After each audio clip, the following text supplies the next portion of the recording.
하나님 말씀은 그에게 시편 11편입니다.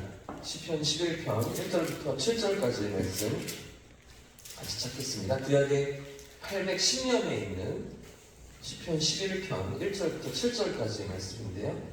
교독해서 읽겠습니다. 제가 읽어드리겠습니다. 내가 여호와께 피하였거늘 너희가 내 영혼에게 새같이 내 산으로 도망하라 함은 어찌함인가. 악인이 화를 당기고 화살을 시위에 몰리며 마음이 바른 자를 어두운 데서 쏘려 하는도다. 터가 무너지면 의인이 무엇을 하랴. 여호와께서는 그의 성전에 계시고 여호와의 보좌는 하늘에 있으며 그의 눈이 인생을 흉촉하시고 그의 안목이 그들을 감찰하시니라. 여호와는 의인을 감찰하시고 악인과 폭력을 좋아하는 자를 마음에 미워하시도다.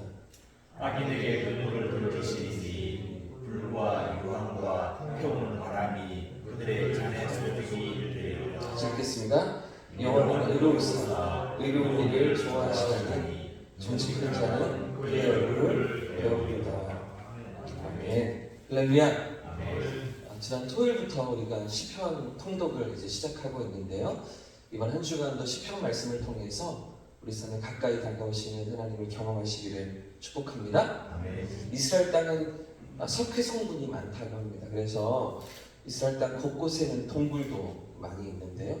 왜 그러냐 하면 비가 오면서 빗물에 이 석회 바위들이 깎여서 그래서 구멍이 생기고 그게 커져가면서 생겨난 동굴이라고 합니다. 그래서 이 짐승들도요. 석회 동굴을 은신처로 삼고 또 집을 짓고 살기도 하고요. 또 그 중에는 산이나 작은 언덕 위에 있는 동굴들에 목숨을 건지기 위해서 도망치던 사람들이 사용하기도 했다는 것인데요. 숨어들기도 했다는 것이죠. 그래서 오늘 1절 말씀을 보시면 다윗의 친구들이 다윗에게 뭐라고 조언합니까? 1절 말씀을 같이 한번 읽겠습니다. 시작. 내가 여호와께 피하였거든 너희가 내 영혼에게 새같이 내 산으로 도망하라 함은 어찌하는가. 지금 다윗의 친구들의 조언이 무엇입니까? 산 위에 동굴로 도망가게 해라. 그래서 지금의 어떤 위기를 넘어가라. 이렇게 조언하고 있는 것이죠. 얼마나 현실적인 이야기입니까? 얼마나 상황에 딱 맞는 다윗을 생각하는 그런 조언이겠습니까?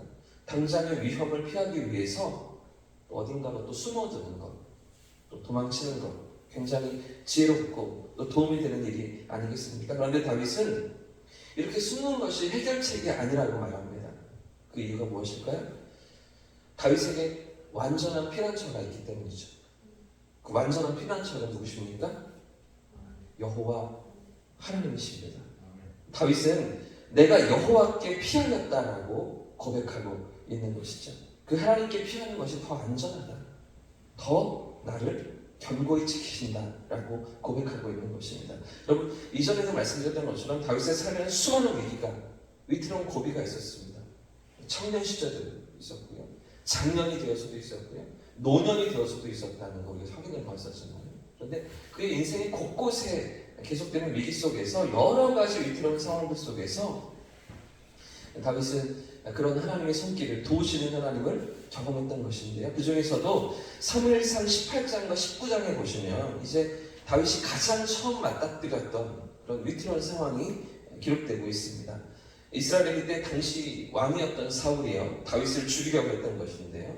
골리앗을 이기고 승전한 그런 다윗에게 온 백성이 칭찬하고 그를 노래하는 것을 보고서 질투를 시작한 사울은 악령에게 시달리면서 다윗을 죽이려고 하죠. 두 번이나 다윗의 그 눈앞에서 창을 던지면서 죽이려고 했었고요. 심지어는요 블레셋 사람들의 죽게 만들려고 사울이 또 어떤 위기를 조장합니까? 내 딸 미가를 줄 테니, 그러니까 다른 거 필요 없다. 블레셋 사람들 100명의 목숨을 가져와라. 그러면서 요구해서 그것도 혼자 가서 100명의 목숨을 뺏어와야 한다. 뭐 이런 조건을 내걸면서 딸을 미끼로 그렇게 다윗을 죽이려고 했던 사울 아니었습니까? 더 나아가서는 그 아들 요나단과 또 모든 신하들에게 명령을 내립니다. 반드시 죽여라. 반드시 그 다윗을 죽이라고 이렇게 신하들을 동원하면서 추격하기를 시작했죠. 자, 그러니 동굴에 숨어본들 안전할 수가 있겠습니까? 어느 산에 숨어든다고 안심할 수가 있는 것입니까? 어디에 숨어도 사울이 추격해 오는 것이죠. 아무리 잘 숨는다 해도 사울의 신하들이 찾아낼 것입니다. 그런데 이런 위태로운 상황 속에 있던 다윗이 어디에서 안전함을 느낍니까? 그 위기 속에서도 어느 곳에 있을 때 두려워하지 않을 수 있다고 다윗이 고백합니까? 하나님 안에 있을 때, 하나님 손 안에 있을 때, 아무리 사울이 추격해도, 아무리 사울이 찾아도 모든 군사들을 풀어서 쫓아온다 할지라도 하나님이 지키시면, 하나님이 보호하시면 안전할 수 있다고 고백하고 있는 것이죠. 다시 한번 1절부터 3절까지의 말씀 다시 한번 들겠습니다. 시작. 내가 여호와께 피하였거든 너희가 내 영혼에게 새같이 내 산으로 도망하라 함은 어찌하리까. 악인이 활을 당기고 활의 시위를 먹이며 마음이 바른 자를 어두운 데서 쏘리하는도다. 터가 무너지면 의인이 무엇을 하랴. 다윗이 지금 터가 누구라고 얘기한다고요? 이 터가 무너지면 더 이상 기댈 데가 없다. 어떤 동굴도 어떤 산도 도움이 되지 않는다. 그 터는 바로 하나님이시다. 내가 믿는 터는, 내가 의지하는 터는 우리 살아계신 여호와 하나님이시다. 내가 여호와께 피하였거든 하나님께서 지키실 것을 확신한 것이죠. 할렐루야. 그런 다윗의 믿음이 아무리 악인이 활을 쏘아도 두렵지 않게 만들고, 아무리 많은 군사들이 추격해 와도 담대할 수 있도록 그런 믿음의 자리로 나아가도록 만들었던 것입니다. 사실 눈앞에 보이는 현실이 어떻습니까? 지금 다윗이 처해 있는 상황이 어떻습니까? 10년 동안의 도망자 신세였습니다. 말이 10년이죠. 10년의 시간을, 그 적지 않은 시간을 피해 다닌다고 생각해 보십시오.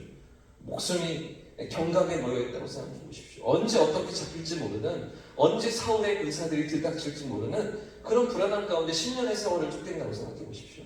신경쇠약에 걸리지 않겠습니까? 그러나 이런 상황 가운데서도 다윗이 가진 믿음이 무엇이라고요?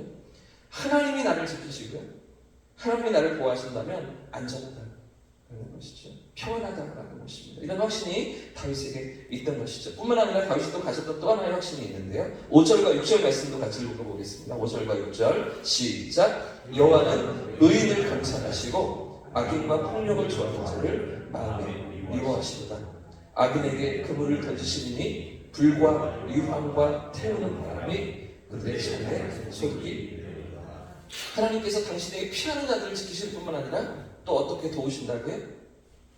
하나님이 어떻게 일하십니까?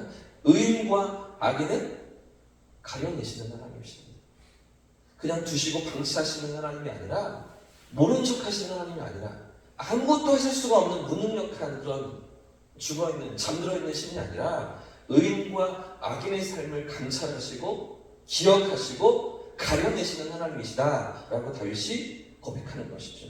결국에는 악인의 폭력을 심판하신다, 보응하신다, 그대로 다 갚아주신다 라고 다윗은 고백하고 있는 것입니다. 이런 다윗의 믿음이 우리의 믿음 되시기를 축복합니다. 오늘 우리의 삶을 기억하시는 하나님, 우리의 걸음을 기억하시는 하나님, 우리 믿음의 삶을 아시고 그 삶을 보응하시는 하나님을 우리가 믿고 신뢰하면서 이 한 주간의 삶을, 우리 인생의 걸음을 살아갈 수 있기를 주님의 이름으로 축복합니다. 악인의 삶을 보응하시는 것이죠. 악인들이 꼼짝하지 못하도록 그물로 사로잡으시고 그들의 모든 악행을 심판하시는 것입니다. 사랑하는 여러분, 이런 믿음으로 나아가는 다윗을 하나님께서 어떻게 건지십니까? 이 다윗의 결말을 우리가 잘 아시죠? 11편의 찬양 가운데 이런 삶의 현장에, 이런 위기 가운데 있던 다윗이 결국 어떤 삶의 모습으로 결말로 나아가게 됩니다. 지금 목숨이 왔다 갔다 하는, 언제 죽을지 모르는, 어떻게 죽을지 모르는 그런 위태로운 상황에 놓여있던 다윗이요, 이런 믿음으로 나아갈 때, 그럼에도 불구하고 하나님께서 당신에게 피하는 자를 건지십니다. 악인과 의인의 삶을 가려내시고 보응하신다. 뿐만 아니라 모든 악인의 악행을 심판하신다. 이런 믿음으로 다윗이 나아갈 때 하나님께서 어떻게 역사하시고 다윗을 도우십니까? 결말을 너무나 잘 아시죠. 결국에는 다윗에게 어떤 삶의 자리가 열리는지 우리가 선명히 알잖아요. 지키시는 하나님이십니다. 할렐루야. 건지시는 하나님, 보호하시는 하나님이시고요, 우리의 삶을 지켜보시며 아시고 기억하시고 갚아주시는 하나님이심을 오늘 또 믿음으로 바라보면서 그 하나님 앞에서 정말 이 한 주를 살아내고 이 한 주를 승리하는 저와 우리 성도들의 승리기를 주님의 이름으로 축복합니다. 오늘 이 새벽에도 그래서 우리 문제를 주님 앞에 아뢰드리는 것이죠. 다윗이 여호와가 내 피난처가 되신다. 여호와의 도우심만이 나의 안전한 피난처 다윗이다. 고백하면서 주님 앞에 나아갔던 것처럼 우리의 삶의 문제를 오늘 우리가 처해 있는 상황을 우리의 답답한 가슴을 주님 앞에 아뢰면서 하나님의 도우심을 경험하고 하나님의 일하심을 체험하는 해결하시는 은혜를 맛보는 그런 한 주가 되시기를 예수님의 이름으로 축복합니다. 이제 찬양하고 기도하겠습니다. 찬송